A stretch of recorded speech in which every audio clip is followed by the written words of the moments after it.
los hermanos que en la distancia se conectan. Es para nosotros un gozo poder compartir siempre la palabra de Dios, las buenas nuevas de salvación. Estamos viendo una materia interesante que se llama Cristología. Hemos tenido que adentrarnos un poquito en la antropología bíblica y la amartiología. Ya les explico lo que es. La antropología bíblica es el origen del hombre y la amartiología es la caída del hombre. Hemos tenido que revisar el origen del hombre. En resumen, cuando se estudia esta materia con profundidad, podemos combatir todas las teorías que existen en la ciencia acerca del origen del hombre. Todo aquello de que somos descendientes de un chimpancé, que éramos un hombre bruto de un solo ojo, bueno, que venimos de los extraterrestres, de la ballena, de la lombriz, del simio y de tantos inventos que hay, que somos producto de la casualidad, que no se sabe finalmente quiénes somos y todo eso. Hablo también con cierta ironía, ustedes comprenden. Cuando estudiamos la martiología, encontramos entonces que el hombre cayó. El origen del hombre es el Señor, Él es su creador, Él es nuestro creador. Y cuando estudiamos la caída del hombre, el pecado, pues vemos que el hombre fue hecho a su imagen y semejanza, imagen de Dios fue creado, varón y hembra los creó el Señor. Pero cayó y lamentablemente al caer, pues vino la desgracia a la humanidad. Y toda esta desgracia se ve reflejada hoy en lo que estamos viendo en nuestros vecinos, en nuestra familia, en nuestra ciudad. El evangelio de por sí es, yo no sé por qué algunos predicadores se molestan, se toman la molestia de predicar para ofender. Sacan un mensaje como con ganas de darle palo a la gente y vamos a ofender a los vecinos, vamos a ir a gritarles insultos. No necesitamos eso para nada, porque el evangelio de por sí ya es ofensivo. Solamente leer versículos bíblicos ya eso ofende, porque la Biblia es totalmente contradictoria o está en contra de todo lo que el hombre quiere, de todo aquello que le gusta a la humanidad, al hombre.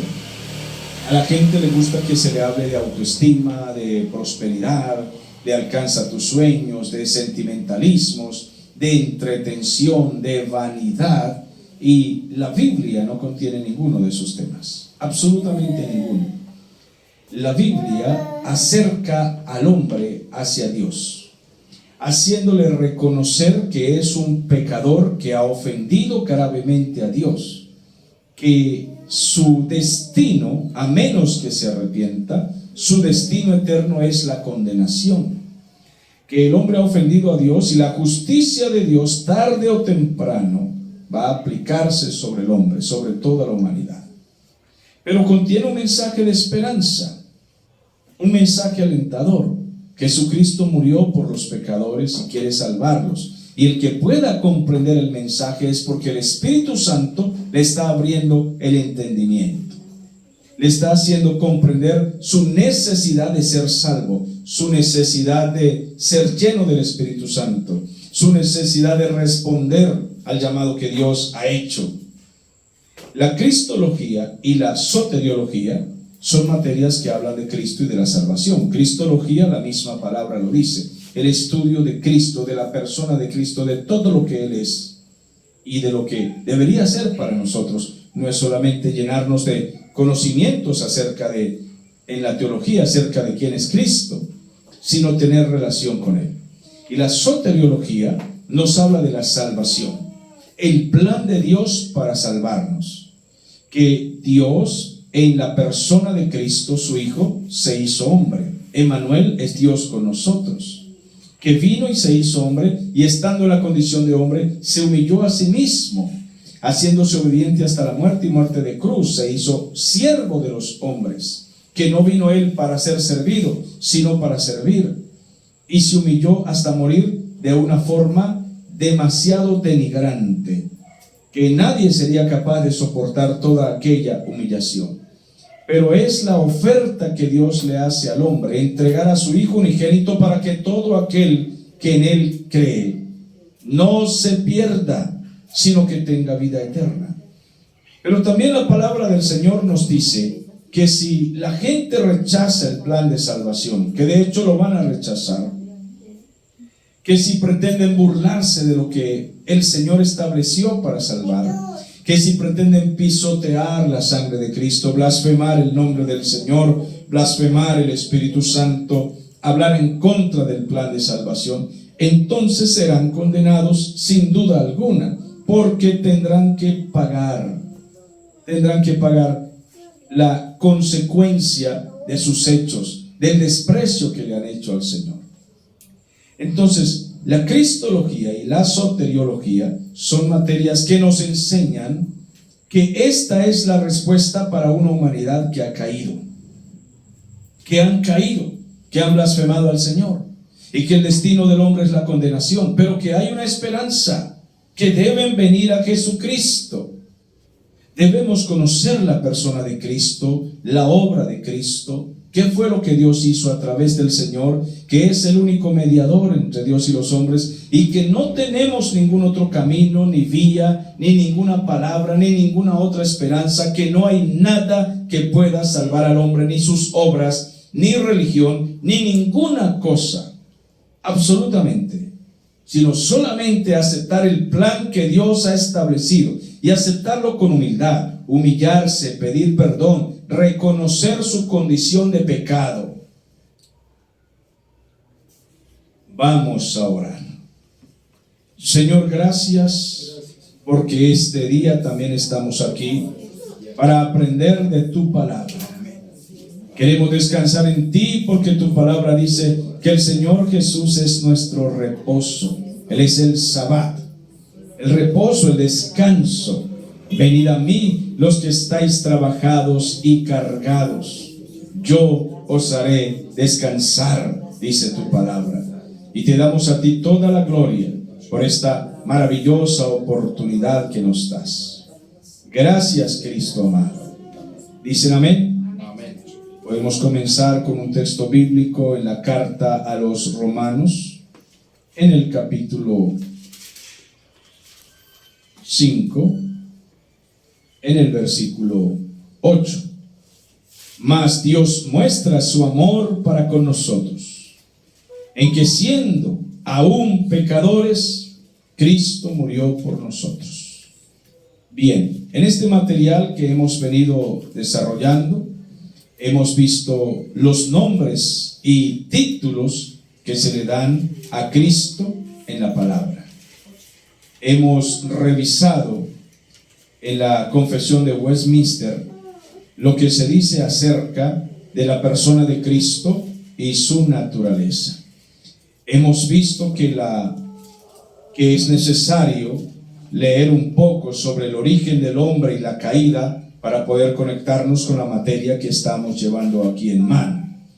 Y hemos visto diferentes pasajes bíblicos en la epístola de Juan, primera de Juan, capítulo 5, hemos visto el capítulo 1 de Juan, hemos visto Filipenses, capítulo 2, y así muchos pasajes interesantes que nos ayudan a crecer. Hoy vamos a ver un poco sobre las naturalezas de Cristo.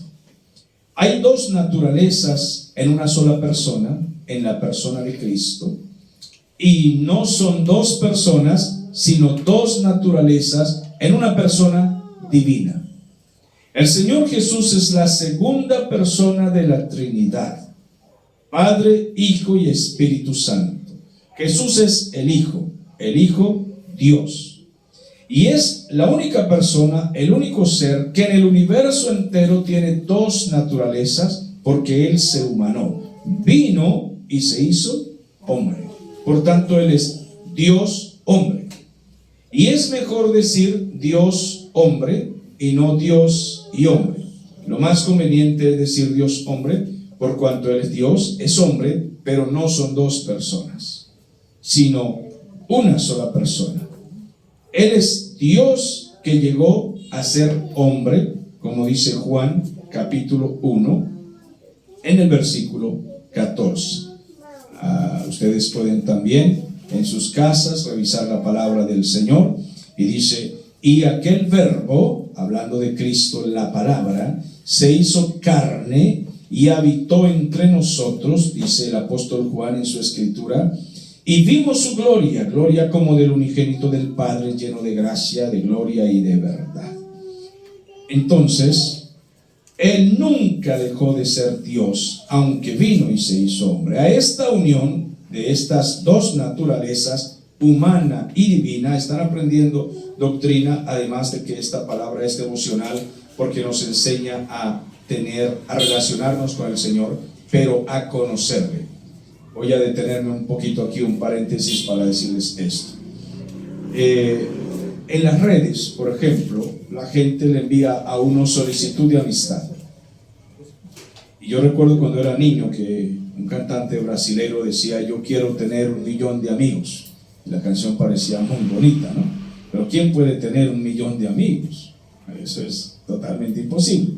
En las redes suele suceder eso. La gente envía solicitud de amistad, uno no sabe ni quiénes son, pero a muchos de esos pues aceptan. Y en el caso de nosotros los predicadores, hermano, mire, eso es, sin mentirles, miles de personas, miles, así como le estoy diciendo, ¿no? Miles, son cientos y ya miles de personas allí que me escriben que dónde usted está predicando, qué iglesia pastorea, un montón de gente. Y uno pues, bueno, ahí los tengo para que escuchen las predicaciones.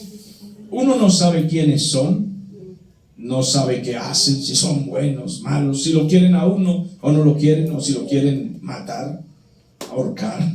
Uno no sabe quiénes son, no tiene ningún tipo de relación con ellos, pero ahí dice que son 5,000 amigos. Amigos que no sirven casi para nada, porque uno no obtiene absolutamente ningún beneficio de esto. Pero la intención mía, por ejemplo, de muchos, no sé, será ser famosos, quién sabe, escribir tonterías. La intención mía es que vean nuestros videos y predicaciones para que ellos conozcan al Señor. ¿Me van comprendiendo? ¿Me doy a entender? Esa es simplemente la intención, que puedan ver el mensaje del Evangelio. Si están ahí, pues que miren. Y bueno, sí vemos que cientos de personas logran ver el mensaje, y esa es la intención. Digo esto para hablar un poquito de lo que es una relación y amistad. Es muy extraño como la gente se está casando ahora, se está supuestamente enamorando y comprometiendo, novios, y viven marinovios, como sea, o llegan a casarse incluso legalmente, y les preguntan dónde se conocieron. ¿Dónde creen ustedes? Eso es impresionante. Ahora, salen unos casos muy cómicos a veces, ¿no? De una persona que enviaba fotos o videos en algo que llaman filtro. Entonces la persona se ve muy perfecta allí, y luego cuando llegan a conocerse se espantan y se asustan, porque no era nada de lo que pensaban, pero nada, ni parecido, y quedan en el aeropuerto asustados. Créame que sé eso solo porque vi un caso, porque no tengo tiempo para estar viendo esos casos. Yo no tengo ese tiempo, pero sí vi un caso que decía: llegó al aeropuerto y se decepcionó porque era un filtro. Entonces me llamó la atención y miré, y aquella decepción y todo aquello, ¿no? Estaban cerca y ni se conocían, porque no era la de la foto, no era la del video. Bien, toda esta ilustración, sin alargar más el asunto, para decirles que los cristianos evangélicos, aquí viene nuestra parte, ¿sí? Y los cristianos de todo el mundo, de las denominaciones que sean, dicen que son amigos de Jesús, que son cristianos, que son discípulos, no saben nada de Cristo. ¿Quién es? No saben nada de lo que estamos hablando aquí, no entienden nada.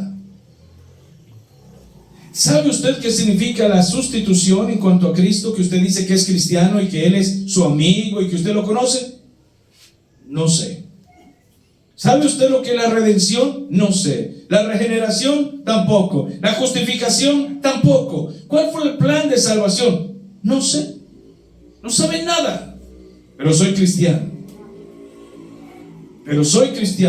Y soy bautizado. Algunos dicen, me bautizaron de niño. Otro más atrevido dice, soy bautizado desde el vientre de mi madre. Amados, el mundo entero está lleno de gente que dice, soy amigo de Jesús. Es mentira, es falso. Pero el que el mundo lo diga y sea mentira, pues sabemos que así es el mundo. Lo que es terrible, lo que es doloroso, lo que es vergonzoso, es si la iglesia, muchos creyentes, tampoco saben nada de su amigo, su Señor, su Salvador. Nada. Y es necesario que sepamos estas cosas. A esa unión humana y divina se le llama unión hipostática.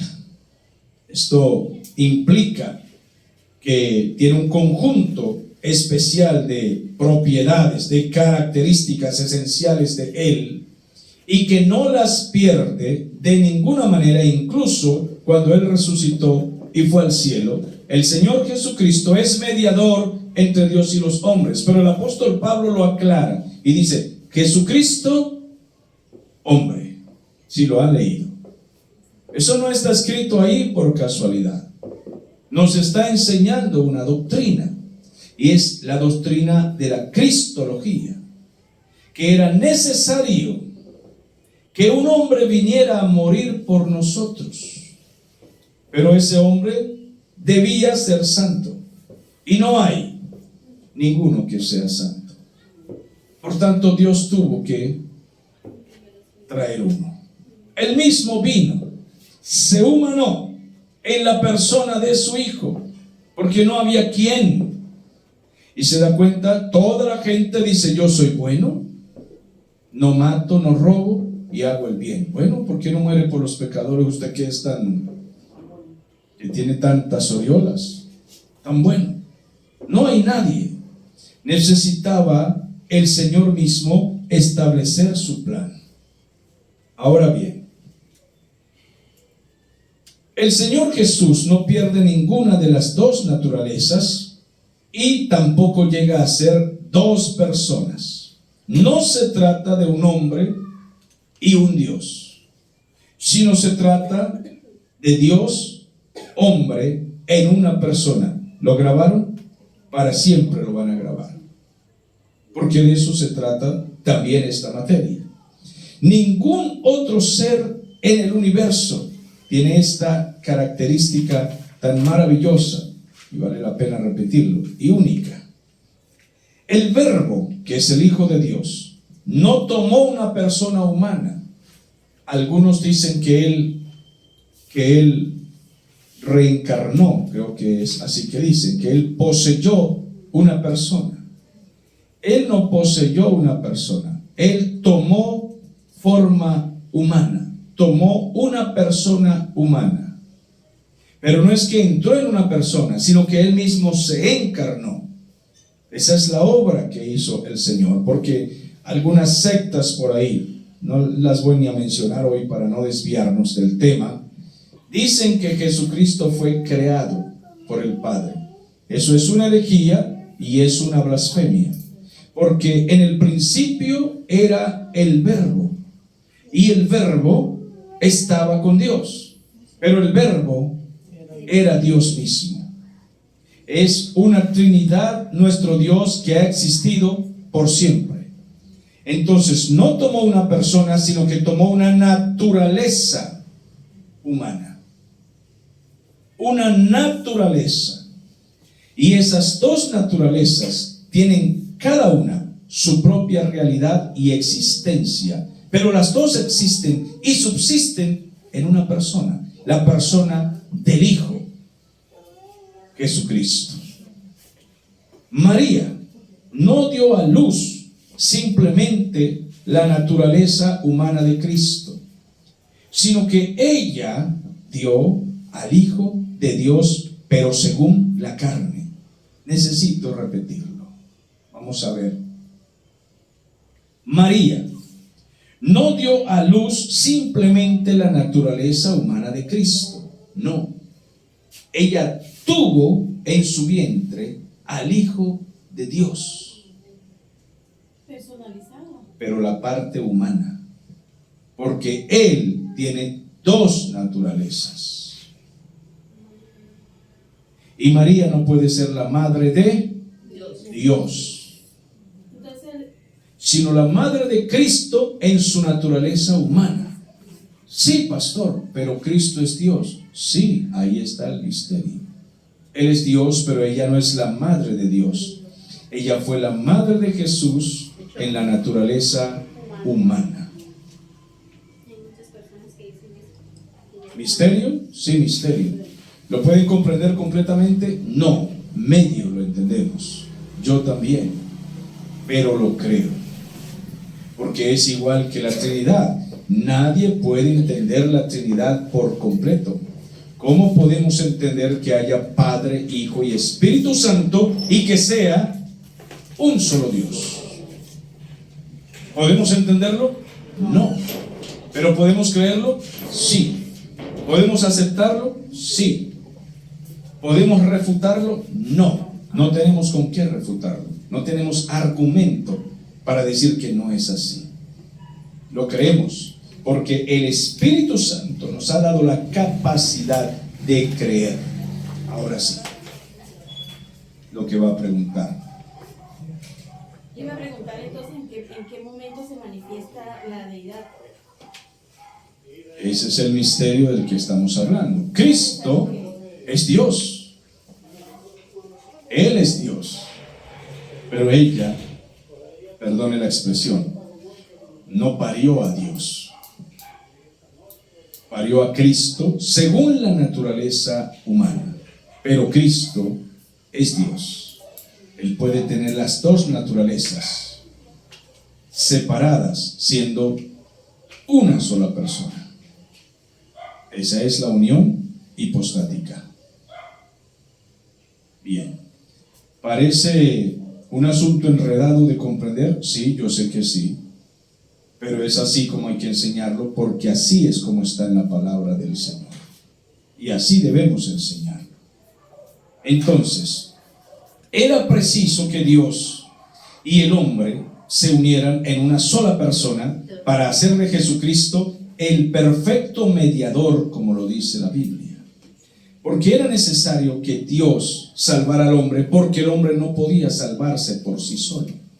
Pero Dios había determinado que un santo muriera por todos para que todos no murieran. Pero no hay santos. Nadie. Entonces Él envió a su propio Hijo en la naturaleza humana a vivir igual que los hombres, pero sin pecado. Porque Adán era la representación de Dios y pecó. Ahora necesitaba venir un segundo Adán a restablecer lo que el primero echó a perder. Y vino el segundo Adán, que es Cristo, en la naturaleza humana, con las debilidades de tener hambre, sed, cansancio, sueño, tener que trabajar, limitaciones, distancia, tiempo, todo como todos los seres humanos, y ser tentado y probado en todo, pero jamás pecó. Espero que me esté dando a entender. Primera Timoteo capítulo 2 y versículo 5. Y que el Espíritu Santo nos dé comprensión de su palabra. Dice la Biblia: porque hay un solo Dios y hay un solo mediador entre Dios y los hombres. ¿Cómo se llama? Jesucristo hombre. Ese es el mediador. Jesucristo hombre. Él como hombre vino a mediar por nosotros y está como mediador de nosotros. Amén. Delante del Padre. Es lo que nos dice la palabra. Hebreos capítulo 2 y versículo 17. La palabra del Señor nos dice así. La Biblia es muy hermosa, pero hay que tener la paciencia y el deseo de escucharla. Por lo cual debía ser en todo semejante a sus hermanos, para venir a ser misericordioso y fiel sumo sacerdote en lo que a Dios se refiere, para expiar los pecados del pueblo. ¿Y no es maravilloso lo que nos está diciendo? Ahora vamos a leer desde el versículo 14. Así que, por cuanto los hijos de Dios participaron de carne y sangre, Él también participó de lo mismo, para destruir por medio de la muerte al que tenía el imperio de la muerte, esto es, al diablo. Desde el huerto del Edén, cuando el hombre cayó, el diablo tomó dominio en la tierra. Y la Biblia lo describe, lo menciona como el príncipe de este mundo. No se nos debe olvidar que el Rey de Reyes es el Señor y que está por encima de todo. Pero tampoco podemos olvidar que el diablo es calificado, mencionado como el príncipe de este mundo, que tiene autoridad, que tiene rango, que gobierna, que engaña, que está haciendo un trabajo con su ejército demoníaco de destruir naciones, países, ponerlos en guerra, en conflicto, destruir familias, jóvenes. La gente dice, yo no creo en el diablo que existe, que, amados hermanos, esa es una perfecta estrategia del diablo. Esa, que los hombres no crean. Y él está allí, cerquita de ellos, dañándolos, destruyéndolos. Me refiero específicamente a los demonios, ya que el diablo no puede estar en todas partes. Pero el diablo y su ejército está haciendo su trabajo desde que el hombre cayó. Y Cristo vino y lo derrotó en la cruz del Calvario. Y esa derrota que le hizo en la cruz del Calvario al enemigo, diciéndole, bueno, aquí muero, consumado es, y jamás pecó el Señor, nunca pecó. De esa manera derrotó todas sus tentaciones, sus trampas. Y los hombres temen a la muerte. Pero desde que el Señor Jesús murió en la cruz y resucitó, necesito que lo comprendan, los hijos de Dios pueden perder el temor a la muerte. Recuerdo siempre al pastor Baudi Sánchez. Él nos decía en sus enseñanzas allá en Ciudad Ojeda, le escuché unas 2 enseñanzas, en donde él decía, ¿por qué tenemos que tener miedo a morir? Si ese es el paso que necesitamos para estar en los brazos del Señor. Necesitamos dar ese paso. No quitarnos la vida, no, sino partir. Los hijos de Dios en algún momento necesitamos partir para llegar a los brazos del Señor. Y una vez en la presencia del Señor, contrólenme ahí. Una vez en la presencia del Señor, nosotros ya no vamos a querer regresar a las aflicciones de esta tierra y de esta carne. Ya no, porque ya estaremos contentos y tranquilos. Pero se necesita ese paso. Pero si hay algo que debemos aprender es perder ese miedo, ese terror a la muerte. El Señor dijo, el que cree en mí, aunque esté muerto, vivirá. Y es una alegría. Y Pablo decía que él tenía un conflicto porque sabía que estar con el Señor era mejor. Pero él entendía que necesitaba estar aquí por causa del Evangelio, de la encomienda que Dios le había entregado. Ojalá también esa fuera nuestra misión y pensamiento, igual que el apóstol, y dijéramos, bueno, yo quisiera estar con el Señor porque allá estaría mucho mejor. Pero que pudiéramos decir, pero estoy aquí porque tengo una misión. Amados, ¿pueden decirlo? Necesitamos decirlo. Tengo una misión. ¿Extender qué? Esa es la misión. Pero si alguno dice, bueno, sé que estoy aquí porque tengo una misión de extender el Evangelio, y no lo está extendiendo, no está haciendo nada, entonces ¿para qué está aquí? Prácticamente está desperdiciando su tiempo. Pablo lo decía porque era una vivencia personal. Algunos creyentes lo dicen porque rezan lo que está escrito, como el que reza el Padre Nuestro. Pablo decía, ya no vivo yo, Cristo vive en mí. Pero era real. Cristo vivía en él, realmente. Entonces necesitamos comprender esto. Así que, por cuanto los hijos participaron de carne y sangre, él también participó de lo mismo, para destruir por medio de la muerte, por medio de la muerte, al que tenía el imperio de la muerte, esto es al diablo, y librar a quienes, escuchen, a todos los que por el temor, por el miedo de la muerte, estaban durante toda la vida sujetos a servidumbre. Los seres humanos le tienen miedo a la muerte, esa es su naturaleza. Pero el Señor quiso darnos la victoria a nosotros, muriendo Él, entregando su vida por nosotros, resucitó al tercer día y nos dio a nosotros la victoria. Ya no teman. No teman al que mata el cuerpo. No teman al que quiere destruirlos a ustedes, hacerle daño. Nada. Teman ustedes solamente al Señor. Él sí puede matar su cuerpo y mandar sus almas al infierno. A Él sí deberían temer, pero no al que quiera dañarles en su cuerpo. Porque ciertamente no socorrió a los ángeles, sino que socorrió a la descendencia de Abraham. Los ángeles cayeron, pero a ellos no se les extendió un plan de salvación y de arrepentimiento. Los ángeles no tienen un plan de salvación. ¿Ustedes no ven que tenemos nosotros un privilegio en esto mayor que el de los ángeles? Los ángeles cayeron, pecaron, pero no se les dio oportunidad de arrepentimiento. Ellos quedaron perdidos para siempre y ya fueron juzgados. Pero a nosotros se nos extendió el plan de salvación. Dice, socorrió a la descendencia de Abraham, por lo cual debía ser en todo semejante a sus hermanos, para venir a ser misericordioso y fiel sumo sacerdote en lo que a Dios se refiere, para expiar los pecados del pueblo. Pues en cuanto él mismo padeció, siendo tentado, es poderoso para socorrer a los que son tentados. Bien.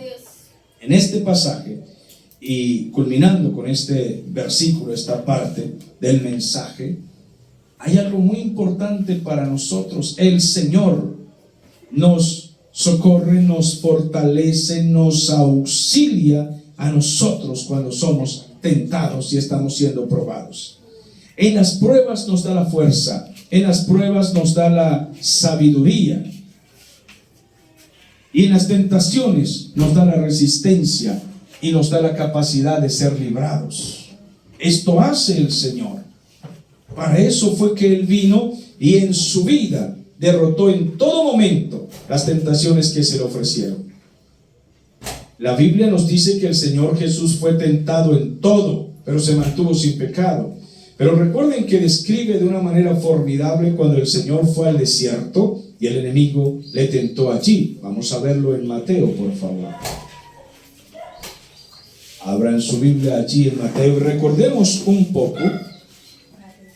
poquito de las tentaciones que enfrentó cara a cara con el maligno.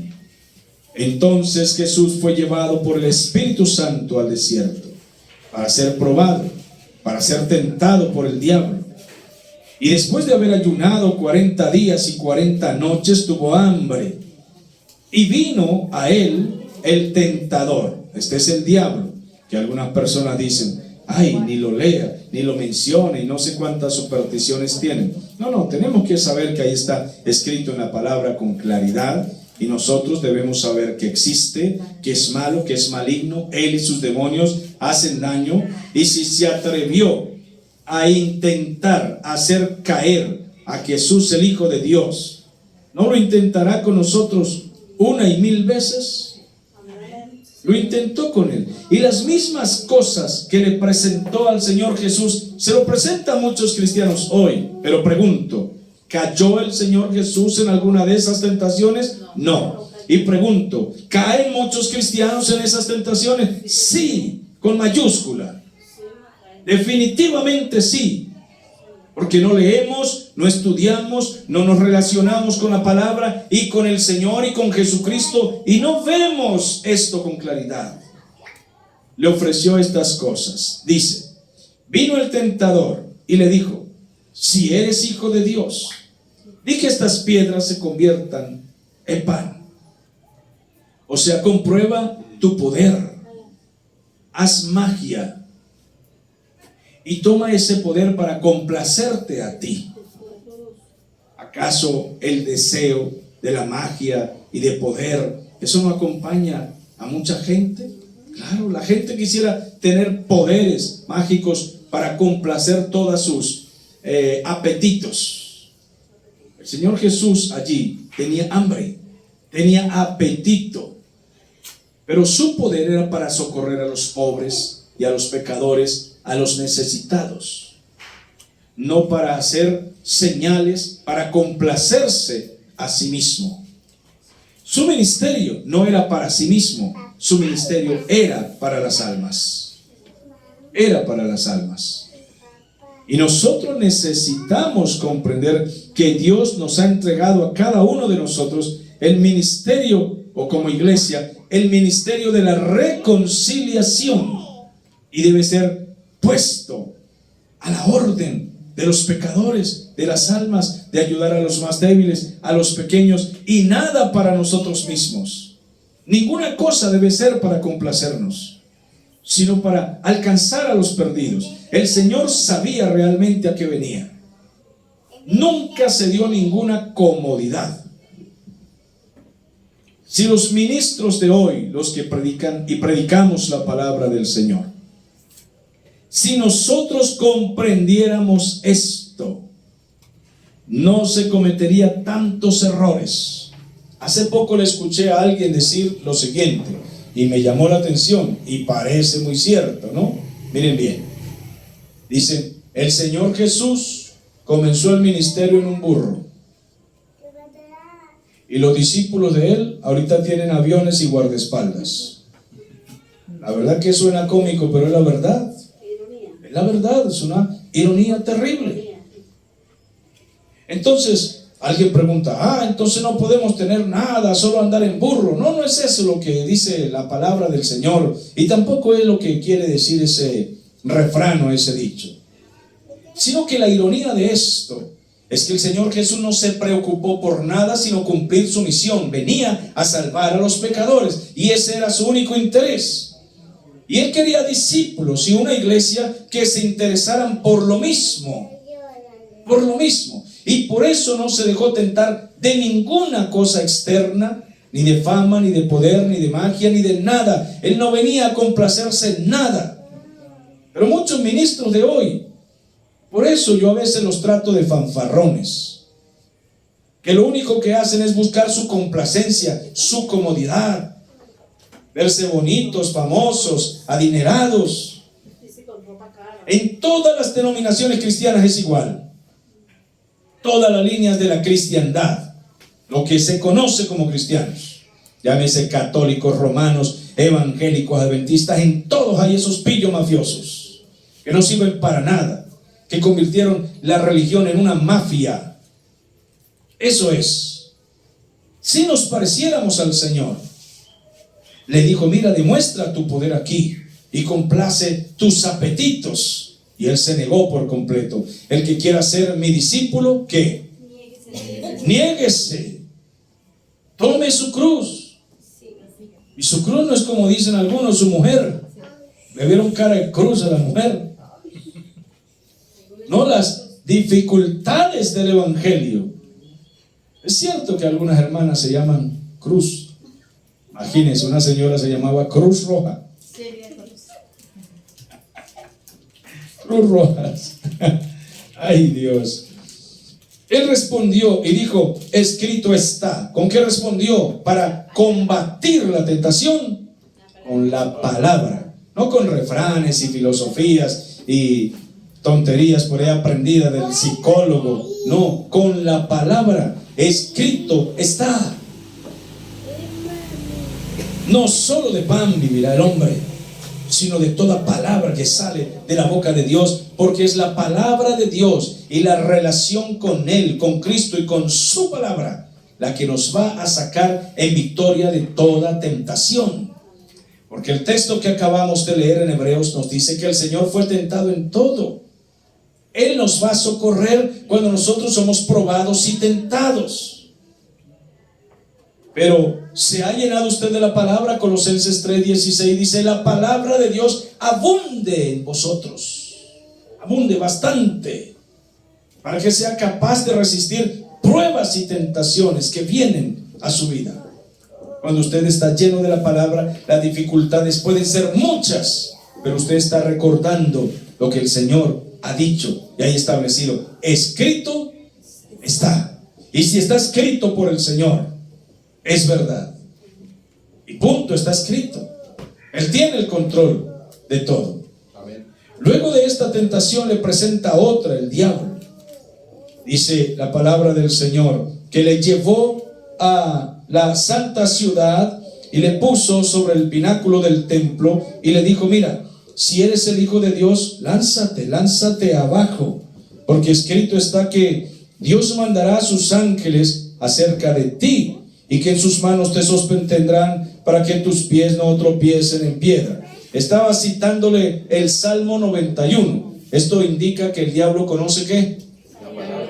Conoce Biblia. No será buen teólogo, como dicen algunos que el diablo es muy buen teólogo. No, él no es muy buen teólogo. Él sabe trampear. Él lo que sabe es trampear. Él no es un buen teólogo. Él sabe trampear. Él sabe poner los textos donde no van. Igualito que hacen hoy muchos predicadores y que agarraron los textos bíblicos para hacer su negocito.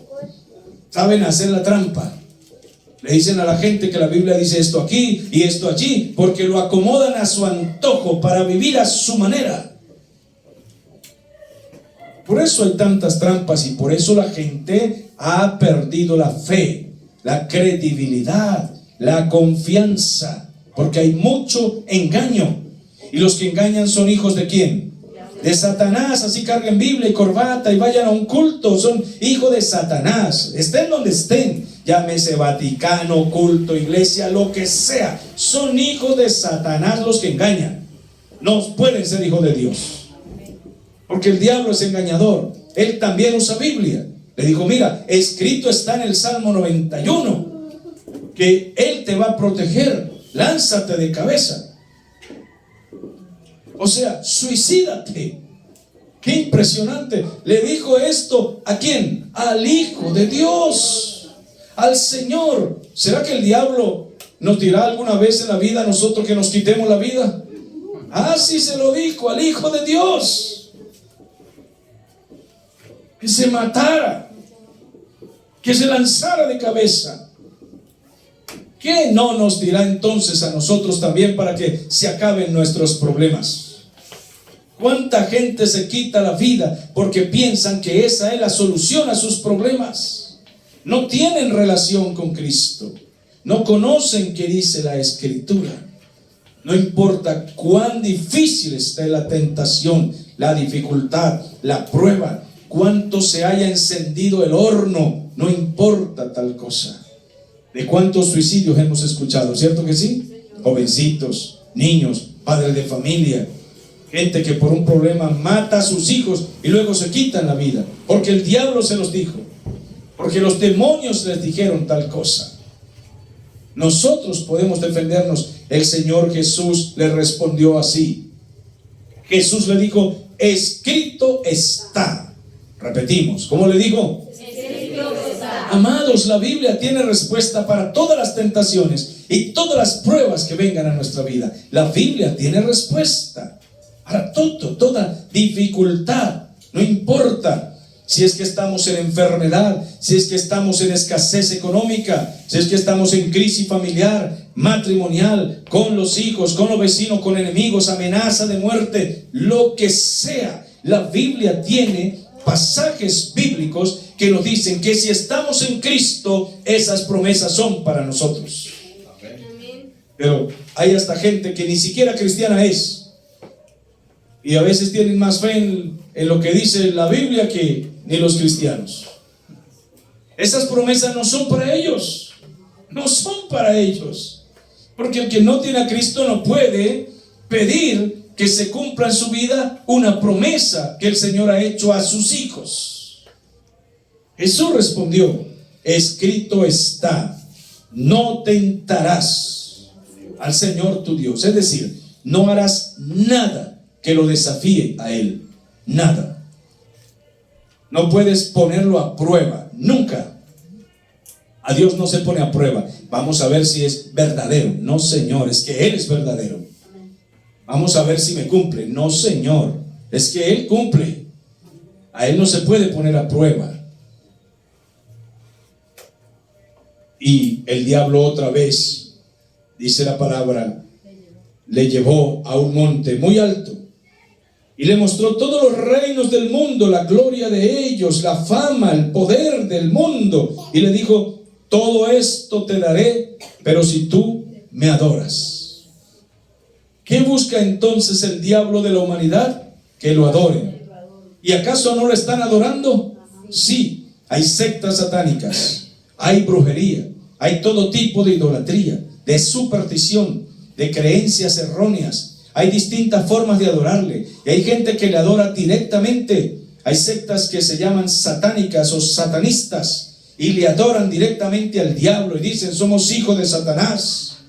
Hay otros que le adoran ignorantemente, que adoran al diablo por medio de supersticiones y creencias que los hombres se han inventado, porque el diablo busca adoración.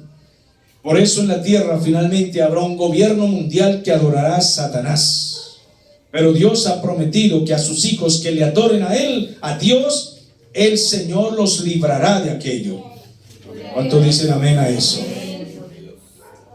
Pero el mundo está destinado a adorar al diablo, porque el ser humano fue creado para adorar. Y si no adora a Dios, tendrá que adorar al diablo. ¿Me estoy dando a entender? El ser humano fue creado para adorar. Y si no adora a Dios, tendrá que adorar al diablo, porque eso ya está escrito. O adoran blanco o adoran negro. No hablo de razas, no hablo de tinieblas y luz. O adoran al Señor o adoran al maligno. Por tanto, el enemigo le dijo a Cristo que lo adorara al diablo. Amados, aquí viene. Si el diablo le dijo al Hijo de Dios que adorara a Satanás, ¿será que le dirá esto a la humanidad de hoy? ¿Será que le dirá esto también a los cristianos? Si se atrevió con Cristo, se atreverá con nosotros. Pero la palabra del Señor nos está diciendo, vamos a Hebreos otra vez, en ese capítulo 2 que acabamos de leer en este momento, y dice: por lo cual debía ser en todo semejante a sus hermanos, para venir a ser misericordioso, fiel sumo sacerdote en lo que a Dios refiere, para expiar los pecados del pueblo. Pues en cuanto a él mismo, que él padeció siendo tentado, él es poderoso para socorrer a los que están en tentaciones y en pruebas.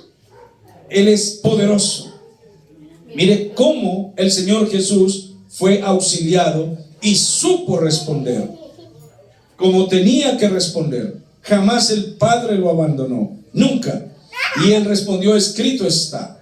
Y nosotros debemos responder a toda tentación, a toda prueba, a toda dificultad, a toda lucha: escrito está. Pero usted tiene que saber qué está escrito conforme a la situación que esté viviendo. Ir, buscar allí, escudriñar qué respuesta hay para mi vida. ¿Habrá respuesta o no? Amén. Sigue diciendo la palabra del Señor. Vamos a buscar, por favor, en el capítulo 18, ahí mismo en Hebreos. Capítulo 4. Disculpen, porque Hebreos no llega hasta allá. Hebreos capítulo 4 y el versículo 15 y 16. Dice la palabra del Señor: porque no tenemos un sumo sacerdote que no pueda compadecerse de nuestras debilidades, sino uno que fue tentado en todo según nuestra semejanza de hombre, pero él se mantuvo ¿cómo? Sin pecar. Nunca pecó. Fue tentado y fue puesto a prueba en todo. ¿Sabrá el Señor entonces cuando nosotros estamos siendo tentados? Sí. ¿Se compadece de nosotros cuando estamos en prueba? Sí. ¿Cuando nos ve sufrir, afligidos? Sí. Entiéndalo, sí. Acuda a Él. Dígale que es fuerte lo que usted está viviendo y que siente que no soporta la carga, pero vaya a Él. La humanidad pretende vivir en sus borracheras y orgías y luego cuando están en dificultades, Dios mío, ayúdame, ayúdame. No es así. Usted no puede vivir como quiera y pretender, Dios mío, ayúdame. No. Las promesas son para sus hijos, los que viven en Él y con Él y para Él. Que cuando estén en angustia tienen a dónde acudir. Gloria a Dios. Podemos ir al Señor, pero con confianza. No importa lo que esté viviendo, no importa lo duro que sea, dígale a Él. Y no piense que Dios no le va a escuchar. Sí va a escuchar. Lo que pasa es que a veces queremos que Dios haga un chasquido de dedos y todo cambie. No, Él nos está procesando, nos está enseñando nuestra fe. Él nos está haciendo crecer, nos está ayudando a creer. Si Dios hiciera así cada vez que le hablamos, nuestra fe no crece. Seríamos unos niños malos, consentidos y perversos. Como algunos dicen, yo soy el consentido de Dios. No. ¿Sabe quién es el consentido de Dios? Uno solo. ¿Cómo se llama? Este es mi Hijo amado, en quien tengo complacencia. Se llama Jesucristo. Y el que esté en Él tiene privilegios. Hay que estar en Él. Y lo que venga, usted lo va a resistir. Bueno, denle la gloria a Dios. Por eso, cristología no puede ser un montón de letras en una hoja. No, yo aquí tengo y acabo de descargar otro programa extenso que lo pienso estudiar. Se quedó asombrada una hermana que me pidió un material y le mandé páginas como arroz para aprender, pero tuve que hacerle la advertencia. Le dije, ahí le envío 2000 páginas. Ella, ¿cómo? Le dije, son 2000.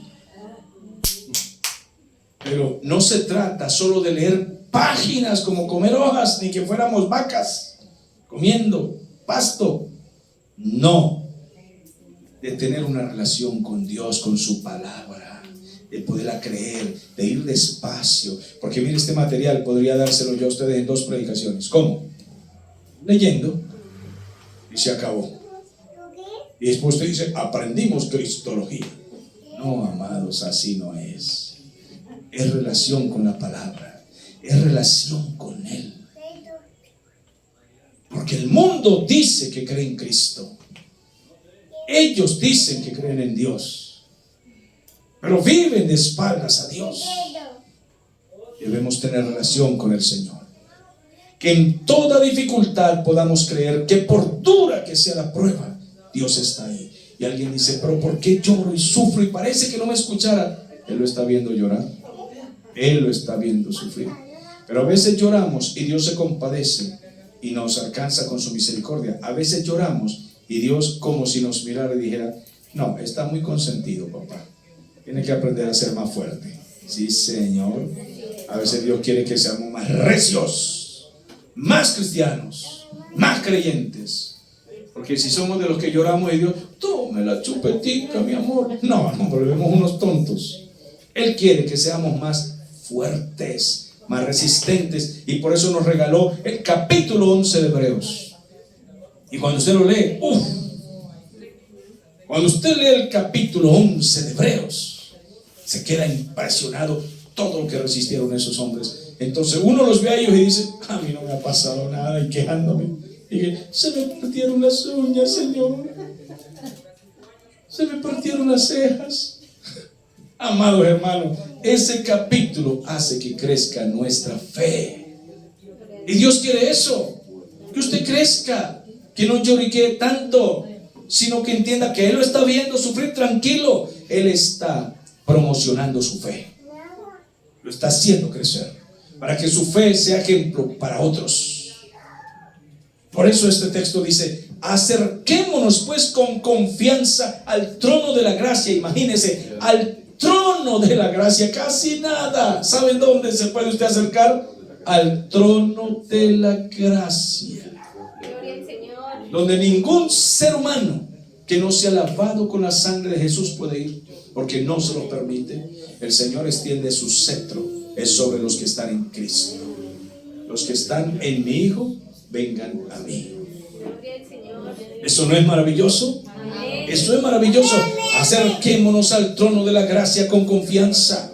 Dice, para alcanzar misericordia y hallar gracia para el oportuno socorro. Ahí no dice, vengan y decreten, anulen, decreten, establezcan. No, vayan humillados, que el Señor extiende su gracia y su favor, porque ellos son mis hijos.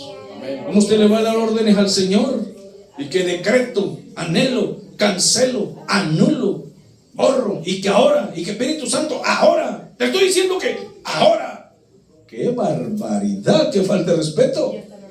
Y que caiga fuego ahora. Le estoy diciendo que mande fuego ahora. Mire, el día que mande fuego el Señor, pues vuelve chicharrón.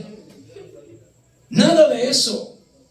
Es acercarse al trono de la gracia con adoración, con cánticos, con himnos, con honra, con gloria para el Señor, con súplicas. Y el Señor dice, vengan confiados, tranquilos, recibo todo lo que ustedes me den, todo, porque es olor fragante al Señor. ¿Eso no es maravilloso?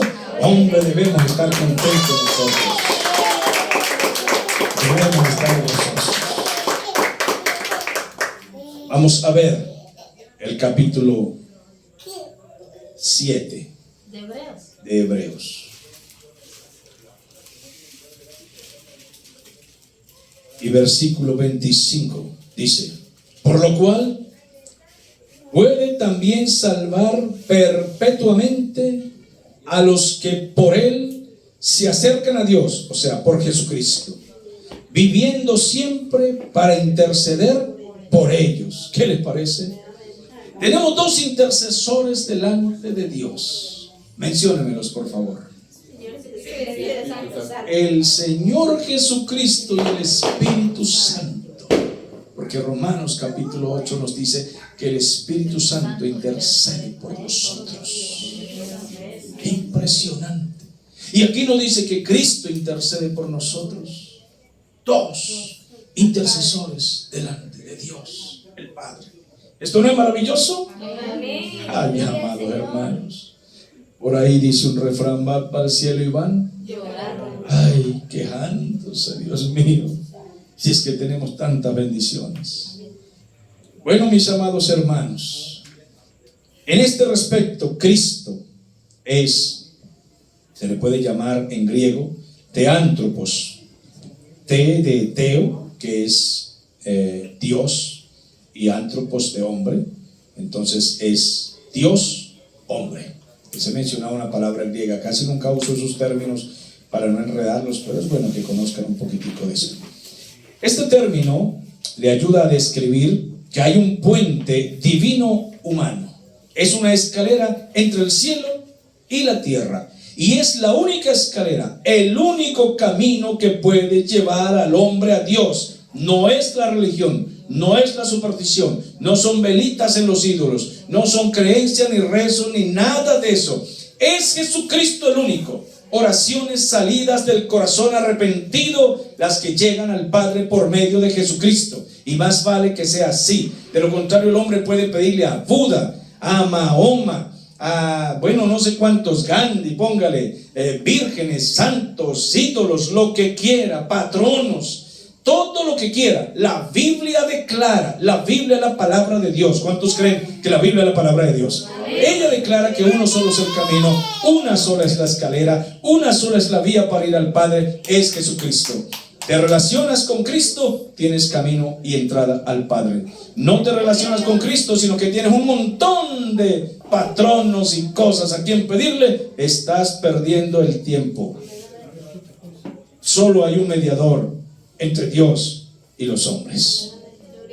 Es ese puente, esa persona que tiene identidad y nombre, que es divino, humano y que tiene nombre sobre todo nombre. Esa persona que la Biblia también le llama verbo, que se encarnó, es decir, tomó esa naturaleza divina, tomó la naturaleza humana y no sufrió cambios. Al encarnarse no dejó de ser Dios, sino que es una deidad ahora humanada. ¡Qué maravilloso! Dios se hizo hombre. Las dos naturalezas manifiestan sus propiedades con tal y siguen siendo una misma persona. El verbo se hizo carne está repetido en la palabra del Señor, y siendo Él potente y poderoso y eterno, vino y se hizo débil. Teniendo el trono, no le importó con tal de venir a salvar al hombre, a nosotros. Diga conmigo, Él vino a salvarme a mí. ¿Y usted lo cree? Yo lo creo.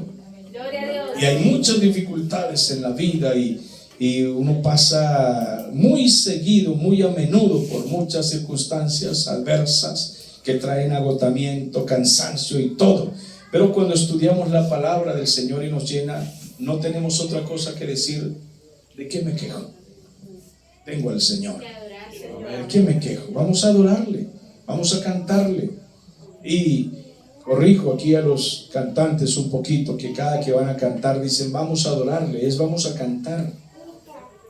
Vamos a cantar, porque todo lo que hacemos aquí es adoración, y lo que hacemos en la casa, adoración. Pero debe ser, porque imagínense que aquí vengamos y oh Señor, y bueno, hacemos un espectáculo y luego en la casa dando manotones y estrellando puertas y tirando pocillos y dando maldiciones. No, nosotros tenemos que adorar en la casa, en la cocina, en la máquina, en la calle, cuando ustedes salen a vender, en la buseta, en el taxi, en la moto, estamos adorando. Entonces aquí también estamos adorando. Decimos, bueno, vamos a cantar, que es parte de la adoración, es una parte, para que el público no crea que aquí estamos adorando y una vez que salen de ahí para allá, ya no estamos adorando. Aquí ya puedo meterle un coscorrón a la mujer.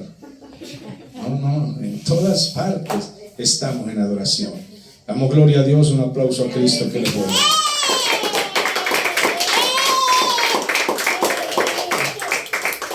Bien, despedimos a nuestros hermanos y amigos que están allí.